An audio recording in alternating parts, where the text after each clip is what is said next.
tara kenn laa wax kum maslaal ci bokkaale moo amul fii ci kaw suuf soo amoon kenn kum ci maslaal yonante yi lay doon yonante yi da leen a lim ci suratul an'am ba muy jeex wa nuuhan hadayna min qablu wa min durriyatihi daawuda wa sulaymana wa ayyuba wa yusufa wa musa wa haruna wa kadhalika najzi almuhsinin wa zakariya wa yahya wa isa wa ilyasa kullu min as-salihin wa ismaila wa yasa wa yunus wa luta wa kullan faddalna ala alalamin wa min abaihim wa durriyatihim wa ikhwanihim wajtabaynahum wa hadaynahum ila siratin mustaqim dhalika huda allah yahdi bihi man yasha'u min ibadihi walaw ashraku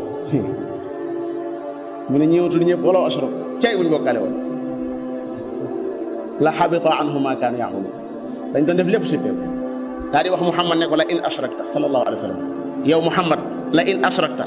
saa yoo bokkaale maa ngi waat ne soo bokkaale la yaxbatanna amaluk sa jëf jëpp suppé wala takunanna min alxaasirin ne ko balillah fa'bud wa kun min ash-shakirin bokkaale du lu ñu maslaa mbokk yi ndax ak tooñ la goo xam ne gu ko gën a rëy amut tooñ la goo xam ne ak tooñ féetewu ko kaw moom bokkaale suñu borom yàlla nañ ci yàlla musal yàlla nañ ci yàlla sa borom musal yàlla na yàlla musal ci bokkaale daa bokk ci li war a ñaan mooy yàlla musal la ci musal ci sa njaboot yàlla nañ ci yàlla musal ci bokkaale